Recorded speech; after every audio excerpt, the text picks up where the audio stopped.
This is Sporting Life.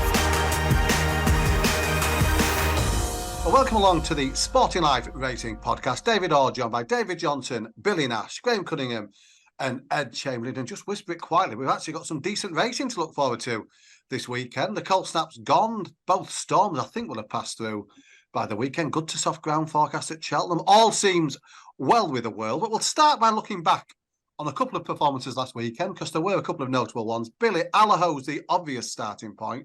Won the Horse and Jockey Hotel Chase at Thurles, cut for the Ryanair, but I think it's fair to say, using the barometer of X, the artist formerly known as Twitter, opinion very much split as to whether he actually enhanced his Cheltenham claims. We feel that he probably didn't, Ardy. Allaho in his pomp was rated in the low 180s. He now has a time form rating of 172. He has run to 166 in both the King George and at Thurles last Sunday. So that's a long way below what he was capable of in the past. He's still clearly a very good horse. I don't think he deserved to be cut for the Ryanair. But then looking at the Ryanair, it's probably not going to be a deep race again this year. I mean, there doesn't look to be a massive amount of depth in that division. The likes of Banbridge and Voyallen are probably the main dangers at this particular moment in time. So I think Allaho, the one thing about him is that he has tended to be a better horse in the spring in the past. So it's possible there is still a bigger performance in his locker. And, he's probably still the one to beat in that division, for all that like I said, I don't think he deserved to be cut after Sunday's performance. That was a race you would have expected him to win the way he did. It's always a difficult race, David, isn't it, to get a gauge on when you're long odds on, you've got three stable mates. I mean, Statler was second. He looks like he might want 6. I presume he's a Grand National project at the minute, Statler, looking at how his season's going. It's almost an impossible race to get a gauge on.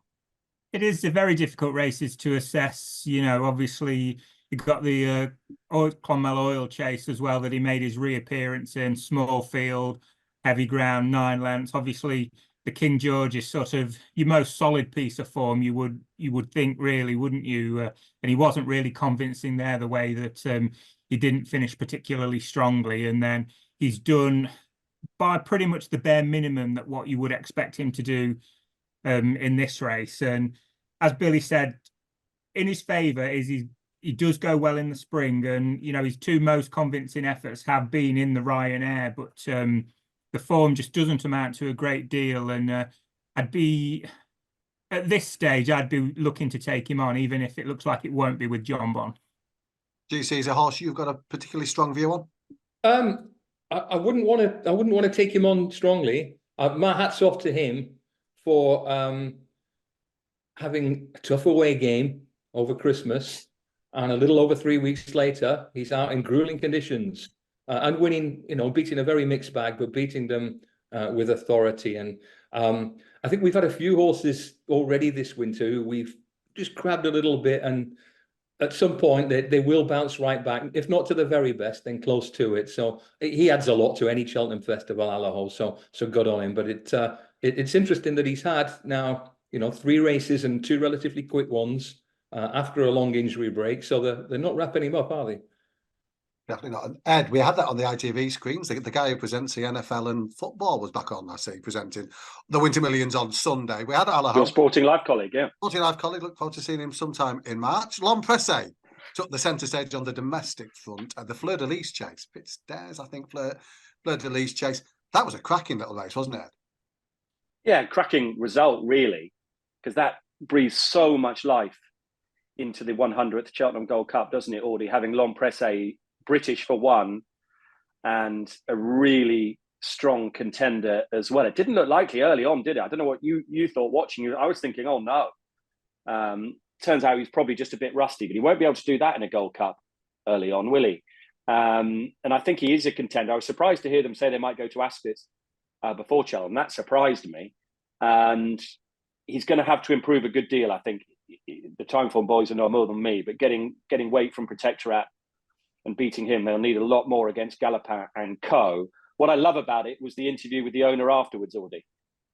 In floods of tears. He's a little bit loopy, isn't he, Andy Edwards? But he's a breath of fresh air. He's different and he's fun. And that emotion does no harm in front of a big audience like that. So the horse and the owner bring an awful lot to the Cheltenham Gold Cup. And we've just got to keep everything crossed. He's obviously fragile and might have another run between now and then. Let's hope he gets to the Gold Cup, because he's a major, major addition.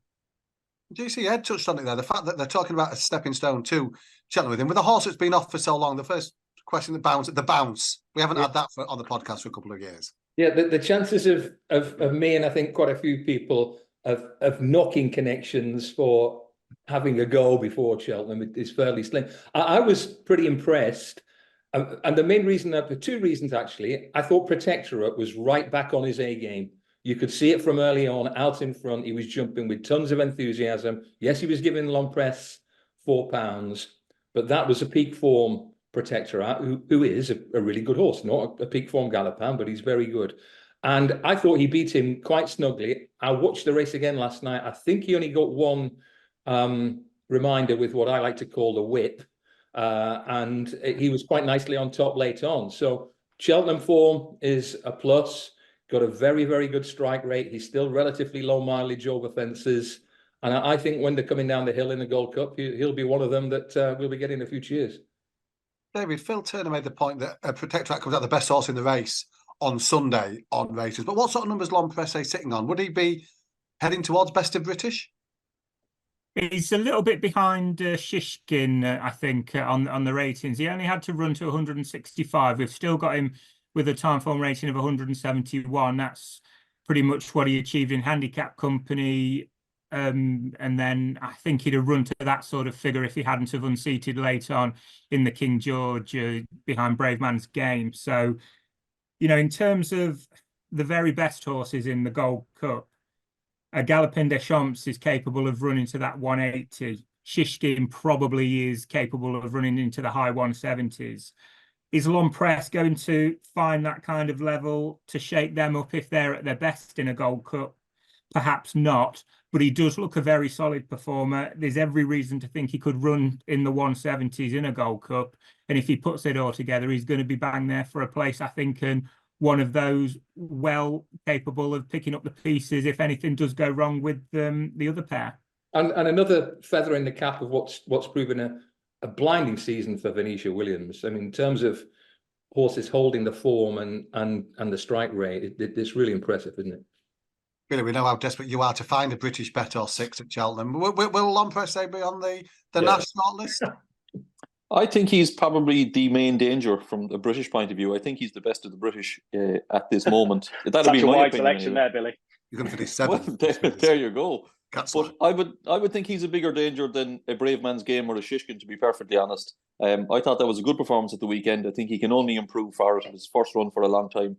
And if there is a little bit of soft in the ground come March at Cheltenham, I think Long Press will run a big race in the Gold Cup. I don't think he'll win it, but I think he could be the best of the British, all right.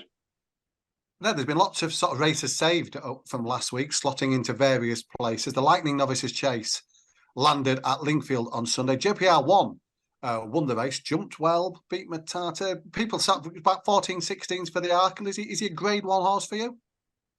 Back to me, Audie. Who's that? That's to you, Ed. Sorry, misheard. Apologies. Think about the training last week. Just are we in vision now as well, by the way? We are, yeah. That's why Ben Linfoot's been dropped, the screenshot. Yeah, scared the viewers. Scared. Is he a contender for the Arkle? Yeah, I think he might be, actually. I thought that race wouldn't suit him. A bit of a slog in the Lightning at Lingfield because he's got so much speed. And it was messy. It was messy early with what happened to Matata and so on. But I think the Arkle might suit him. I think he's better ground, speed test. I think will be right up JPR One street, actually. I think he's one of the better ones. I think he'll run a good race in the Arkle, and then something like at Aintree might suit him even more when hopefully the Irish won't come. Quite such numbers. There was plenty to like, wasn't there, GC, about the way he did it? I like that horse. I know that the incident in which Jello departed early on and hampered Master Chewy, it obviously reduced the strength of the race. But Matata's a pretty good horse, and irrespective of the Arkle, I have to tip my hat to Brendan Powell Jr. for the way he rode JPR One, because Matata is a very dangerous horse if he gets into a rhythm and is allowed his own way. He didn't give him that. He made sure that JPR One was upsides him from a long way out and making it a jumping test, and he flowed beautifully, that horse JPR One. Now, I don't think he's naturally as fast as Marine National. I don't think he's achieved overall in his career what the likes of Facile Vega has. But he has got a real athletic way of going, real athletic way of jumping. And I think if he's ridden more patiently, maybe to try and pick up a place in the Arco, I think that's what he might be able to do. I do think he's getting good at the right time, JPR1, yeah. Now, David, there was a lavish lunch in London yesterday for the international classifications, and warning shots fired about the lack of horses who had made the 110 rating in the juveniles to qualify for the record low or modern recent years low. Poor Charlie Appleby got the blame. I mean, every time you look at 2023, it was he'd been choking on his steak when his name got mentioned 3 times. But is it signs of a worrying trend that we're losing the good ones even earlier? I don't know whether it's a worrying trend. I mean, obviously, I think if you look at whichever ratings to assess what we were discussing, the point that was being made yesterday, it was something that you could see whether it was the BHA ratings, Racing Post ratings, or even the Timeform ratings. I think they said that only 36 2-year-olds were rated 110 plus this year, which is the lowest this century. Now, with Timeform, there was only 22. Compared to 32 the year before. So it is definitely something that we would all agree on. Whether it's a concern or not, I don't know. It's obviously still very early days in these horses' career, isn't it? Perhaps there might be a late developing crop. There's lots of time for them to still make into the horses that they could be. But it could just be that this crop of horses is perhaps weaker than the historical average. You know, we do go through where we have good years and bad years. But I think one of the interesting things about it to note is that it is a time when the breeders and the buyers, they're tending to favour speed. So you would have imagined that we would actually see an uplift in terms of these precocious, forward, speedy 2-year-olds. But it doesn't look like that has happened anytime yet. But we have got a 2-year-old champion, Billy, 125 for City of Troy, which is a meaty number, puts him a pound below Frankel when he went after his winter break at the end of his 2-year-old season. Aidan making all the right noises about him, as you would expect. Yeah, well, you'd certainly expect it this time of the year, Artie. If he's not making the right noises now, then you're in trouble, you know. As they say, everybody has all your ducks or swans at this time of the year, you know. So, yeah, look, it just, at least he seems to be, everything seems to be okay with him for the winter. So hopefully he's due for another good year. Now, just on that point about saying he's a pound behind Frankel, we're talking here about the BHA ratings rather than the Timeform ratings. And let's be honest, Frankel's official rating as a 2-year-old, it massively underestimated him. They got that wrong. So I don't think we can sit here and say, oh, he's only a pound behind Frankel, we should expect him to go and do as a 3-year-old what Frankel did, because Frankel, they just rated him too low, I'm afraid. Johnson blasts BHA handicapping incompetence. There's a punchy headline. Put it on the poll. Put that on the poll later. JC, there was some interesting news. Not always happens from this. That Auguste Rodin is going to begin his campaign this time in Dubai. The Thor is almost complete with the lads and Jake Mohammed and the team. Yeah. He would be one of the very best Valley Oil horses ever to go and run at the carnival. The very best, I would say. Yeah, I think you're right, Billy. And so that's a tantalising prospect. And I'd heard the Tattersalls Gold Cup mentioned as maybe a second race. Am I wrong in thinking that race might have lost or is losing its Group 1 status? Anyway, let's get back to Dubai. It'd be brilliant to see him there, especially after what Equinox. You know, he set the stage for a stellar season last year in winning in Dubai. No, it'll be fantastic. Mishrif won that race. Equinox, it's taken a real good one to win it in recent years. Postponed won it, I think. So that's a lot to look forward to. It's the Pegasus World Cup this weekend. Isn't getting much play. Ballydoyle are represented with Warm Heart. The other thing I noticed out of the top 2-year-olds list of BHA rankings, now City of Troy, Justify, Opera Singer, Justify, Rama 12, 3 of the top 10, all by Justify. And although he's had plenty of runners, he's not had the sort of depth in numbers that a lot of top stallions had. So that's a remarkable achievement in early on in his stallion career. Nice segment that, GC, because Warm Heart goes to Justify. Oh, right. I didn't know that. Lovely segue. I'm going to segue into you now, Ed, but not with such a positive story. It seems that the race times in the UK, we get more and more races are going off late. And there's not a lot that gets you angry in life, but I'd imagine that's one of the subjects. Fairly laid back about it. No, you're not. It's good. I've seen you when you're on the danger of losing the last race on ITV. I get frustrated when nothing's been done about it. You often see horses, particularly on the flat, just milling around, and you're not sure anything's wrong. It's a few weeks ago we talked about this, wasn't it? This is when I wanted to get the basics right with Premier Racing, and this is one of them. And I've noticed improvement in the last few weeks, Audie. Another good thing last weekend at Lingfield, generally, from what I could see on the telly, the horses win the paddock early in race card order. I mean, so simple, yet so elusive. That's an improvement as well. Things are starting to happen. With race times, why it's important. And listen, I when I wrote about it a few weeks ago, I got feedback, yeah, but they're horses, they're half a ton of animal. How can you expect that to happen? I know there will be delays, various things that happen. It's unpredictable. But generally, we can do more.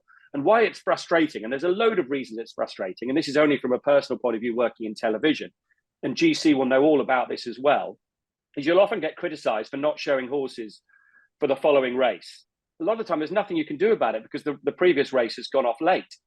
For the Jockey Club the other day, we had a feature we were running for them about the Rio Ferdinand Foundation. Race was off late. And the first thing you hear when a race is off late is the producer in your ear saying, this is dropped, that's dropped, we can't do that, that's dropped. And you have to drop these features you've done and things that are designed for your audience when races go off late. And they will go off late. I know they'll go off late, but there's also an awful lot we can do to ensure that they don't do so on a lot of occasions. And I emphasize there has been improvement in the last few weeks and there's focus on it, which is great. And just from a race goer and a viewer's point of view, it is really important.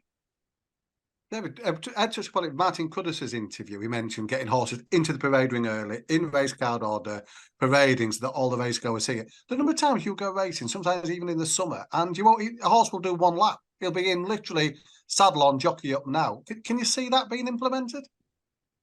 Well, yeah, it's the kind of thing that you'd like to think it's not a big deal, but it can make a big difference, can't it? And I think that's one of the things that I would like to think, when you look at this data, it's really good data provided by Andrew Dietz in the Racing Post. And I think, some of the courses with the worst records, you'd like to think that their officials, they'll be looking at it and saying, well, look how low down we are. What can we do to make it better? Is it that we're not getting enough time in between races and we need to go back to the BHA and say, look, 30 minutes between our races isn't sufficient, we need 35? Or is it that they're just not sort of quite pushing the participants along quite as quickly as they should, between pre-parade, parade, down to the start? But, it's interested to see that tracks like York, Newbury, Ascot, Sandown, it's not a big surprise that they're some of the worst performers, but they're the ones that are likely to be regular terrestrial TV, premier tracks, as we call them nowadays, that, it's going to continue to have a negative television experience if, these tracks aren't really sort of making the efforts that they should to get their races off on time. And for that, you need trainer buy-in. Trainers have got to come on board with this and realise the importance with the big picture. So many of our trainers do it abroad. They follow the protocols. Back here, they don't. Some will take the fine. Some will do it just automatically. Stradivarius is a great example of huge crowds that used to come to see Stradivarius, who was difficult, but you'd see him so briefly, he'd be away and gone. He'd probably be saddled in the saddling boxes miles away from the public. And you need trainer buy-in, but racecourses can do more. They can do it. In COVID, obviously, it was a little bit easier in COVID, but we were having half-hour gaps a lot. And Goodwood was a great example. Ed Arkle's always very on it. He has a lad called Dudley who's in the paddock chivying everyone along. That's Dudley's job, and he does it really well. So we need trainer buy-in, and there's more that we can do as well. They do something similar in Dubai. All the horses are gathered in the pre-parade ring, and you have a specific time. They're gathered in the pre-parade ring. They all go into the parade ring at the same time, and it runs off like clockwork out there. So if they can do it there, there's no reason they can't do it over here as well. Agreed. Salute to Dudley, Ed. Great info that. Love Dudley. But it's key. Seriously, one good member of staff is absolutely pivotal in making something like that just a normal part of a racing day. Salute to Dudley. He always comes to me, GC, before the Stewards Cup, Dudley, and says, I'll do my best for you. I'll do my best for you. Bless him. Dave, put it on the poll. Are they making Dudleys anymore? New polls this week. I mean, yeah, it's on there. Hats off to Dudley. GC, I'm loath to come to you with this one. He wasn't even on the running order. Not Frankie. Constitution Hill. Until Matt Chapman spoke to Nicky Henderson on Friday on ITV Racing, and the line came out about 2 lines. There was a line about why would he want an away day when he doesn't need one for the Irish Champion Hurdle, and that these races, people don't realise they take the physical and mental toll, even when they're winning as easily as they do. How do you react? Well, they might do. It's great now because it's gone past the point of grumbling. It's just now humour. It's Lampoon City. To me, it is, at least. So I've got 2 or 3 very quick points to make. It's no knock on Constitution Hill, but I've had to drop him out of my top 5 hurdlers of all time in my personal record book. More breaking news. Yeah, not his fault. And secondly, I'm still working all the back channels now. I've redoubled my efforts to make sure that Cheltenham do not erect a statue of Nicky Henderson. This is what I'm working on, Dave. Now, I know you say, and it's a great question, I haven't seen you doing anything. And my response is, do you see a statue? Well, I'm going down on Saturday, GC. I will have a final inspection just to make sure they haven't cleared the space. Like cool. I want to know your top 5, GC. I've got the book. Put it on a poll. Put it on a poll. We can't do any more polls. Do you remember in the early days of the European Cup, away goals used to count double? Yeah, Maybe what they should have then is if you win away, you get paid double prize money. But I guess the fear is that the Irish... I think the Irish would love that. Great idea. He's bankrupt the game. February Racing's gone skint on the back of our new... The serious point is, I think perhaps a tipping point has been reached. There's always been a small, select, familiar core of people who will cape up for dear old Nicky in these circumstances. That group seems to be vanishingly small at the moment, I think. Yeah, and a good column from Kevin Blake. I think on that race, I think it's on the subject. Billy, I'm going to put your entire reputation on the line here because I've just realised the horse runned in 2 hours. The podcast might not even be live by the time it's crossed the line. But will Mirror's West at Fairyhouse this afternoon emerge as a leading Sky Bet Supreme player? He should certainly win, Dave. It'll be a major disappointment if he doesn't. He did pretty much, he for 99% of the race at Leopardstown in his reappearance, he looked a very good horse. I think he was maybe a little bit too keen on the day, didn't quite see the race out. He's got a huge home reputation. I'd be stunned if he doesn't win today. And if he does win and win well, then he's going to be, I would imagine, high enough in the betting for the Supreme. That won't be going on social because, as I say, the race will have finished and we will know by the time it's gone live whether Billy is right or wrong. We won't know if you've tipped the Thyestes Chase. Now, we've all got strong views on this, Billy, but it's unfair. It's unfair. We need to come to you for this. So go on, give us, where's the podcast Wonga going on this Thyestes Chase? Well, first of all, Dave, I think it's the most open Thyestes Chase I can remember. There are 19 declared, including a reserve. There's £9 between them on time form ratings. That excludes one horse on the rope, so we have rated a query. We just don't know what to expect from him. He's only had one run where he pulled up in a long time. But there's question marks about loads of the market leaders, Dave. Dunboyne is right up there towards the top. Horse I don't like. He's got a squiggle in his rating for a reason. He has planted himself at the start. He's taken little interest, but on a going day would have a real chance. Braun tops the weights, third in the Brown Advisory. If he comes back to that form, would have a great chance. But his 2 runs this year have not been that encouraging. Whisper It Quietly, Ain't That a Shame, is a name that doesn't go down too well on this podcast, I suppose. But he's, if he comes back to his early season form last year, disappointed at entry, probably didn't stay, but his 2 runs this year haven't been too impressive. Glenn Goody he's the pick at Paul Townend. He's obviously got a decent chance, but isn't guaranteed to stay 3 miles. His best form is over 2.5. So I think they've probably got the right favourite in Angel's Dawn. She won the Kim Muir last year, might not have got the trip in the Irish National, has had a couple of spins over hurdles this year. She's got to be high on the list of contenders. She should run well. You could make cases for the likes of Longhouse Potent any second now. If I had to have a bet in the race, I'm going to go each way. A horse down the bottom of the weights called Stormy Judge, one of Pat Fahey's. I made a good case for this horse in the Scottish National last year, Dave, but he actually pulled up lame, returned lame that day, so you can strike a line through that. And I think the way he's been campaigned this year, he's definitely been laid out for a big pot. And the fact that Pat Fahey trains down the road from Gordon would suggest to me that this is the big pot he's been laid out for. He's had 3 runs over hurdles of late.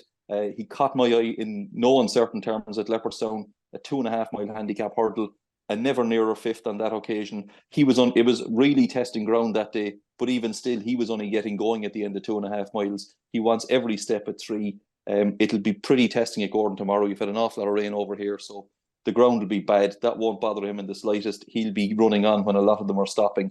He's got a lovely racing weight at 10.5, and Richie Condon's taking £5 off that. He's about 11-1 at the moment. There's not a massive amount of juice in that price, but I think he'll give you a great run for your money, and he'd be my each way selection. Or did you want my analysis of that? Please, is it the same as that? Is it the same as Billy's? I think it's particularly relevant now we're on YouTube. It's very rare on this podcast you see us hanging on someone's every word, certainly when I speak. But I'd say that was an occasion where people were either listening or noting things down, I thought, anyway. I know. He can do 10 stone, Richie Condon, can't he? He's written at 9.9, so there's no overweight. No problem there, yeah.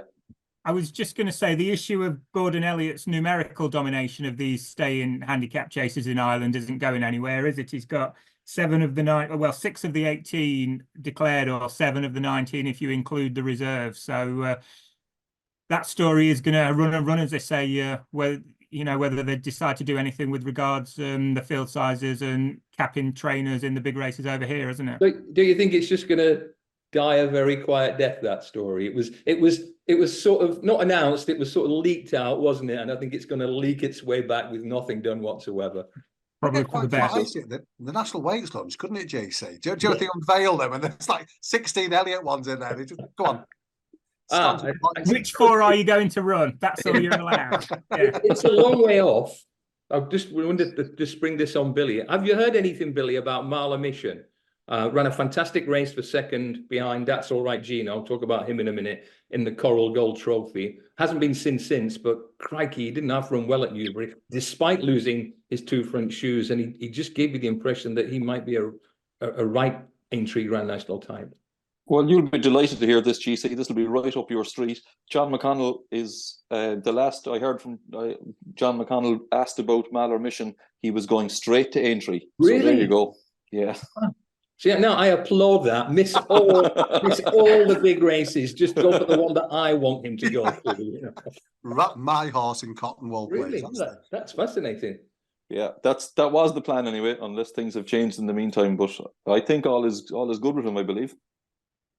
Billy, before we leave the midweek action in Ireland, Monkfish, the lesser spotted Monkfish, in the Galmoy Hurdle, seasonal reappearance, 2 runs last season. I mean, it's a late return again. Is it any chance he might get back towards the heights he once looked to be heading towards? There's probably not that he'll get back to the heights he looked like he was once heading towards, in fairness. Those days might well be gone. But look, I suppose tomorrow is a great chance for him in that, yes, he's been off for a while and it's his first run of the season, but you have to remember he's been declared on 2 or 3 different occasions. So I think he's been ready to run for a while. And I think, this is a race that Willie kind of likes to target. It's just down the road from him. I'm sure he'll be as fit as he can get him. We'll find out a good deal about him tomorrow and just how good he is. Would I want to back him? Probably not. But if he's going to win a graded race over hurdles, then he's got tomorrow's the chance he's going to get to do it, because it's not a deep race. Often you'd have a fairly bona fide stayers hurdles candidate running in this race. I don't think there is tomorrow. The likes of Ashdale Bob and those horses are decent horses without being world beaters. The Devil's Coachman, you could see them running well, but it's a big chance for Monkfish to get his career back on track. But like you say, it's very hard to know what the plan is with him and where he's going to end up now.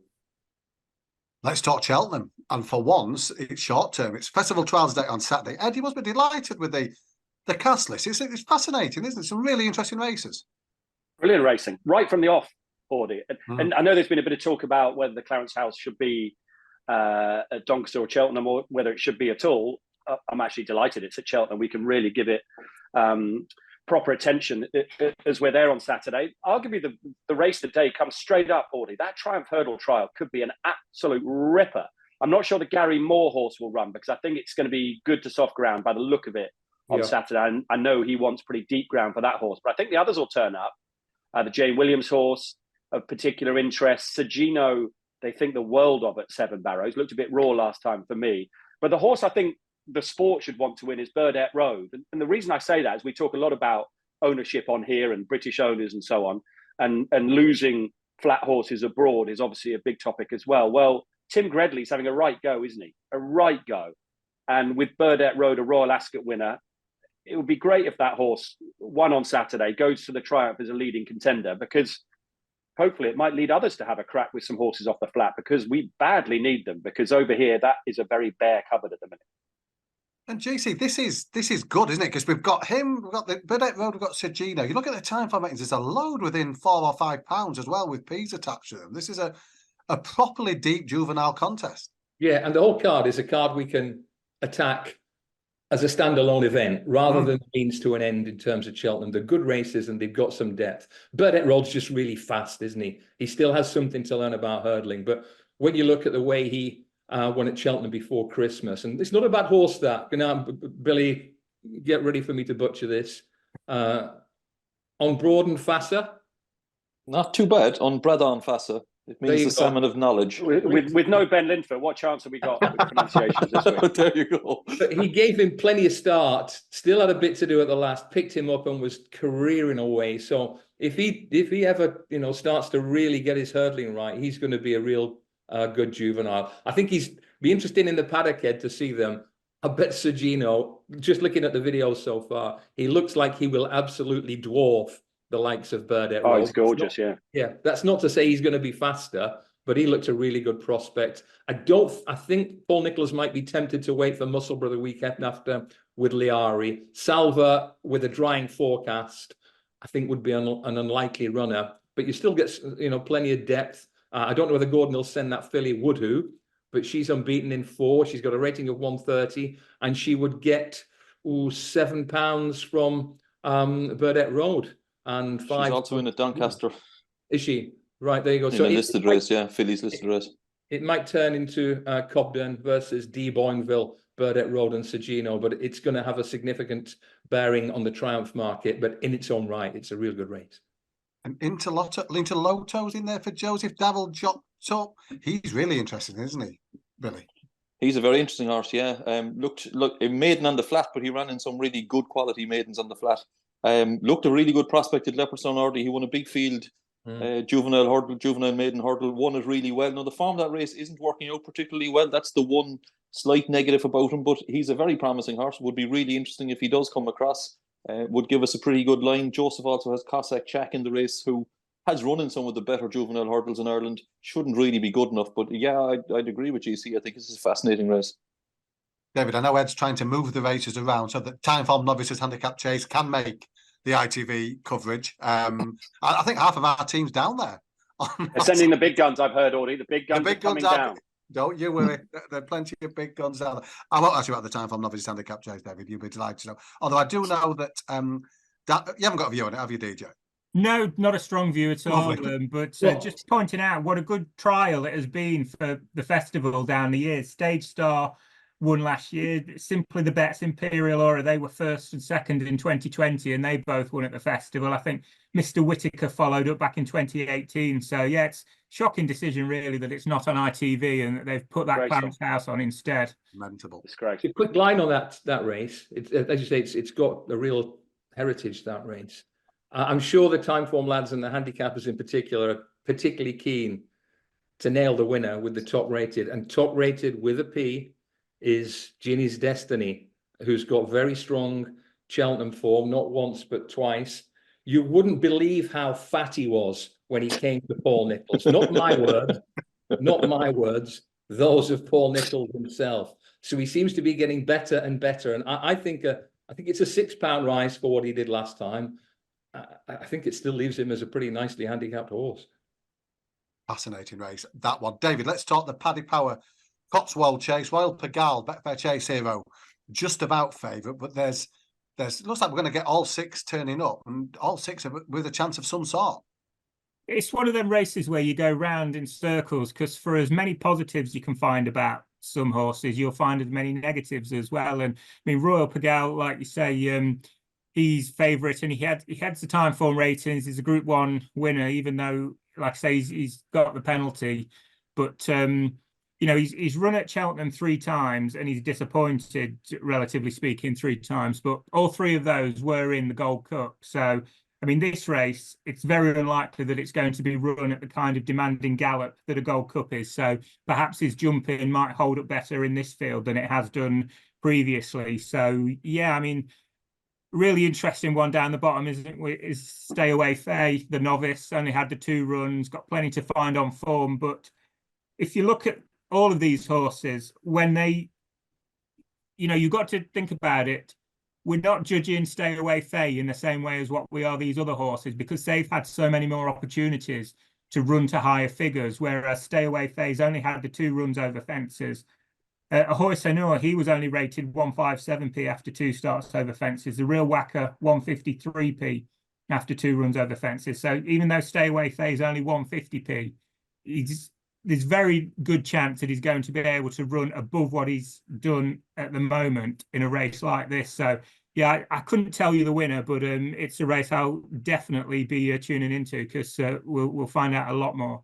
And he does just enough, no more Stay Away Faye, doesn't he? That's been his style over hurdles and over fences. He digs in really hard. So he adds a lot to that race.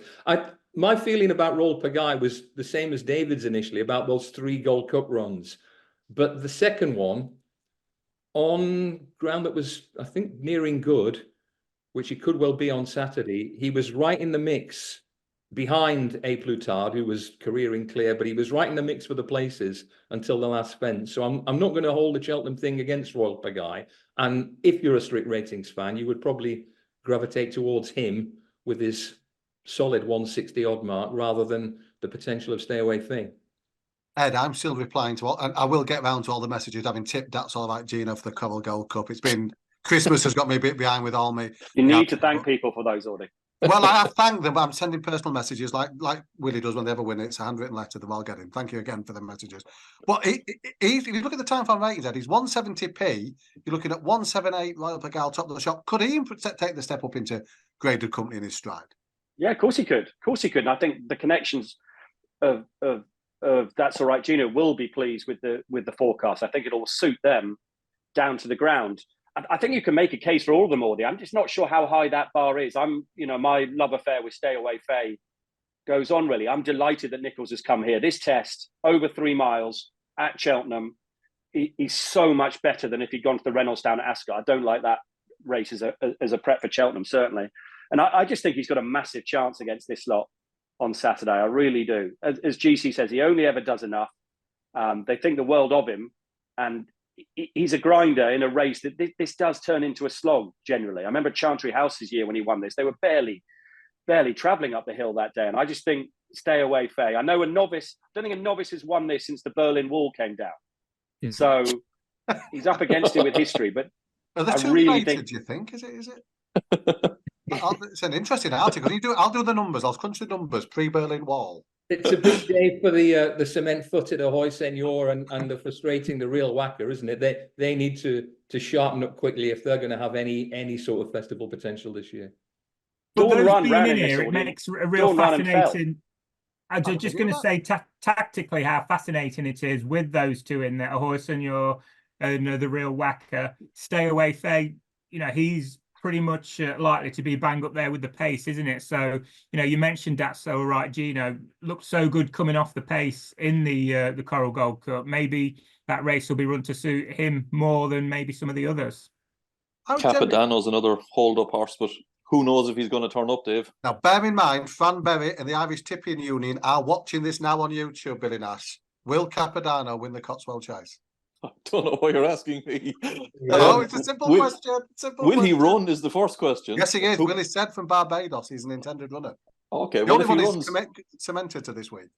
I could see him running well, Dave. But look, if he does win it, then what does that say for the British staying chasers? Because Gallup and Deschamps absolutely kicked him out of the way at Leopardstown. That was a more encouraging run from Capadano. It was certainly more what you'd like to see from him. And I think goodish ground at Cheltenham should suit him down to the ground. And as if what happens, like DJ said, if they do go really good gallop, he'll be creeping into the race from off the gallop. So I could see him running well. But again, it's a race I don't have a strong opinion on, but one I'm really looking forward to. He nearly tipped him, Fran. He nearly tipped him. If Fran is watching, Audie, as my ITV colleague says, thoughts with him at this difficult time. 1 appearance, 5th. What's that with? Oh, the podcast. I mean, I can't really think what Fran's doing right now. Pray for Fran. I'm following him on Instagram. He's at Centre Parks, I believe. But not the Nottinghamshire Forest one. I believe Definitely pray for Fran, so. He's the one in Ireland, Billy. Yeah, Centre Parks. There is, yeah. Yeah, there's one in Longford, yeah. There you go. I mean, he might be back now, but I don't know. He has been enjoying himself. I never knew that about Dawn Runnhead running and falling in that race. That's an interesting. Yeah, I think I was looking at it yesterday. Yeah, she fell 3 or 4 out. Yeah, and then obviously went and won the big one. GC, the Clarence House has been saved. John Bond is our star turn, a horse who's following the Grade 1 path through the season as it's set up to be. Can he do anything on Saturday that would excite you? Well, he generally does excite me. I think he's a hell of a good horse. He's a very consistent horse. He's a bold jumper, and he runs more often than most Grade 1 horses nowadays. And that could be a JP McManus company decision. But either way, it's working, and it's working nicely. He has to win. If he doesn't win this weekend, he's definitely bruised his chances. Editor Jeet was really good when he floored Energumene in this race last year. He's likely to employ the similar tactics, i.e. steady, hey lads, hey down the hill and try and hang on, which he did last year. And he's back in good form after Kempton. But John Bonn has had his number, I think, twice, and decisively, very decisively this season. So he has to win, and win well if he's going to cement his claims as second favourite to El Fabiolo for Cheltenham. Or maybe he'll do something that plants the seed of a Ryanair bid in Connection's mind. Who knows? Oh. David, how does that Great shout that was. How does the Ryanair dream stay alive for you after Saturday? I don't think it can it? Because whichever way you fold it, if he wins this, he's going to run in the champion chase, isn't he? If he gets beaten this by these, who wants to back him for the Ryanair anyway? Oh, yeah. I figure, Ed, before we leave the Clarence, there is some comment on whether it should have been saved or not, but I think it does add another element to Saturday's card, doesn't it? We are seeing one of the best British chasers in action before Cheltenham, rather than... Yeah, just purely thinking selfishly from an ITV point of view, having it rescheduled and part of the Cheltenham card is great. The race that misses out actually isn't the time form race. It's the one at the end of the card, the Gidley Park race at the end. The novice hurdle would have been on the time form. Apologies for that. That's a disgrace. But we're certainly not complaining. Last year was good. I remember Underso winning in 2017 was great at Cheltenham, and all adds to the day. And I asked Mick Fitzgerald how John Bond was last week, and he just had this massive grin on his face. Never been better, he said. So confidence very high. Jerry Hanlon got involved there. They're tremendous. Billy, we're going to talk about the Unibet hurdle for the second time. Technical woes, it's an in-house gag there. Willie is in Barbados. Mullins, he's yet to decide what runs. Listen to the Nick Look Tuesday daily podcast if you want to for the inside side. That is well worth a listen. Market suggests Lossiemouth. The market suggests Lossiemouth. She's also in at Doncaster, as is Garda Marceau and Ashrow Diamond in the Mayor's race up there. But yeah, whatever he decides to run here, Dave, if it's Impere Pass, who he suggested after the Irish Champion Hurdle that he was going to come back, or after the race at Christmas that he was going to come back for the Irish Champion Hurdle and take on State Man again with him. If it is Lossiemouth, if it is Impere Pass, even Garda Marceau, whichever one of the three of these Willie sends should win this race, really. I mean, they have the best form in the book. They're all getting a nice bit of weight from Rubo, for example. So I think whatever he sends here should win. Lossiemouth and Garda Marceau, obviously, we haven't seen them for a while, but I think that was always the plan. He didn't want to run them before Christmas. They had busy campaigns last year. So they're obviously being built up for Cheltenham. And it'll be interesting to see what he does with them. If Lossiemouth wins here, will he go down the Champion Hurdle route, or will he stick to the Mayor's Hurdle, which I think was the original plan? But we should find out a good bit more on Saturday. If it was Impere Pass, GC, it'd just be about better the season money at current prices. Yeah. If he runs, he could go off 7-4, 6-4, 5-4, and probably wouldn't be a bad bet at that price if there's no Lossiemouth. I think that horse is. I think he's going to win a Grade 1 at some point this season. I don't know which one it will be, but I'm in no way disheartened by either of his two runs this season, especially the Leopardstown one, Billy. I thought you would agree, yeah. Behind State Man. So he's more than good enough. And I'm looking at the name of this race now, the Unibet Hurdle, brackets registered as the International Hurdle. Poor old Beulah has been just consigned to the history books now. He doesn't get a mention anywhere, does he? I know, particularly when you think on New Year's Day, there's a Rel Keel hurdle that only came about because he won the Beulah 3 times. That's a great fact. Even thought The that. Fran Berry of races. The Fran Berry of hurdle races. Ed, we need to talk about the McCoy contractors. Is AP branched out? It might not be him. I don't know. The Cleve hurdle. It's the usual suspects, but brilliant servants they've been over the years. In particular, Come on, Paisley. Paisley Pat. I mean, that would be some sort to win a fourth renewal, wouldn't it? Yeah, I think he's tied with Lady Rebecca. I think on 3, so he'd go out on his own with 4. Just one. They might not get a race. Beulah's next on the list to get one back. So I think that's what they. Oh, I'd love him to do it. I would so love him to do it. Emma's quote the other day was, she summed his season up so far. It's been amazing, but heartbreaking at the same time. And he so richly deserves it. Age 12, just imagine the noise, Audie, up the hill, if he's even in contention on Saturday. And I don't see any reason why he can't be. I mean, that race at Ascot wasn't run to suit him at all, was it? And there he was in there pitching. Everything hopefully back in his favour this weekend. There should be some pace in the race. And he loves it there, and it would just be very special. It might not be the greatest Cleve in the world, but I couldn't care less if Paisley Park wins, because it would just be magic, and I defy anyone at home or at Cheltenham not to be roaring the old boy on. You're sort of tempted to hold his age against him at the age of 12, aren't you? Then you looked at his main rivals, a Champ aged 12 and Dashel Drasher aged 11. It does. It'd be the best veterans race ever run, this, couldn't it? That's a great line. Now I'm stealing that. It is a division, isn't it, GC, where the young talent isn't yet emerging. It seems that way. It's a bit odd, isn't it? It's a bit odd. It will come, I think, in the next few months. With Gordon's got real depth with Teapu and what's the other one called, Billy? Irish Pint. You know, yeah. they're coming on strong at the moment. I don't know what's going to win this race, but no, there are terrific stories waiting to be written. And Paisley Park, I think, I agree with Ed, would be the best of them. I'm just going to go around now. This wasn't on the running order. I'm just going to ask you for the one horse you're most looking forward to seeing in action at Trials Day to bring an end to the podcast, which my Wi-Fi disconnection earlier nearly did. David, I'll go first with you. What's the horse you're most looking forward to seeing in action on Saturday and why? I think Burdett Road is the one, and the reason for that is a couple. Firstly, he just looks really exciting in terms of what he might be able to do as a hurdler, but also it's as much about where he's come from. Now, the temptation must have been there, given the level he was at on the flat, to look at some of the fancy handicaps in Dubai, or even probably sell him abroad for 6 figures. I mean, Graham would know better than me, but he's the kind of horse I could imagine would have gone down quite well in Hong Kong. Australia, yeah. You know, Australia could easily have come calling for him, but sportingly, Connections have decided to send him over hurdles, and he looks like he's got the ability to go a long way. So I just think that'd be really good. It's like a throwback to where we were 20, 25 years ago with the kind of good flat horses going hurdling.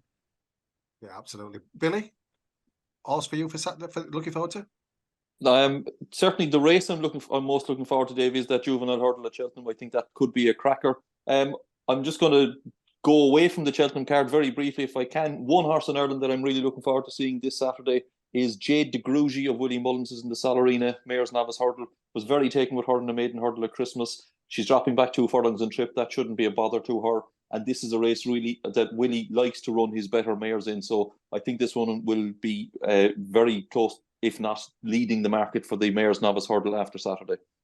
Bad news for Messrs Bromley and Chambers, isn't it? There's going to be more in the mix next year when it comes to the Barbados decision making. GC, what are you most looking forward to this weekend? If he runs and it's in the lap of the gods as Willie downs another pina colada in Barbados. I don't think it's pina coladas, GC. No. Albeck, I'm led to believe. Yes. A rum chaser. Imperi Pass, I think it is going to be very hard to beat if he travels. If not, I'll go with Ginny's Destiny in the time form novices handicap chase. Just to reiterate, lads, you would not believe how fast he was when he first came to Paul Nicholls, but he's absolutely thriving. And even with top weight, I think he's a big runner. Yeah. So be very careful how I phrase that.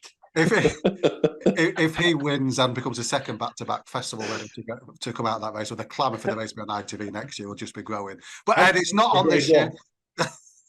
Ed, last but not least, what are you most looking forward to? I've written down 5, Audie. 5, very quickly. 5. Number 1, Stormy Judge each way in the Thyestes. That's Thursday now. That's Thursday. Yeah, weekend starts on Thursday for the ITV crew. My heart wants Stay Away Faye in the Cotswold. Anti-post, I've backed Shanag Bob for the Albert Bartlett. He might run in the River Don, giving weight to everyone. Just needs to run well in that. Fingers crossed. I've backed Strictly a Dancer in the Great Yorkshire Chase, and I've got a text from Ben Linford who says, sorry, the fans' favourite can't be there today, but he's got a strong fancy, so keep your eye on Sporting Life. Has he not revealed what the fancy is? No. That's absolute. No, he hasn't. I think you can do 2 things at once, Scoop. Yeah, multitasking is not his. Well, there we are. Time has beaten us, but it's a fantastic weekend to look forward to. Before then, we found the Thyestes Chase win as well to give us the ammunition for the weekend. And as I say, we'll find out by the time this is live whether Billy was right or wrong about Mirrors West. That's an exciting new segment where we ask about a race that's already taken place, but preview race by the time the podcast is live. But thanks to GC, to Ed, to DJ, and to Billy, and best of luck with your own weekend bets. Visit sportinglife.com for more analysis, tips, opinion and insight.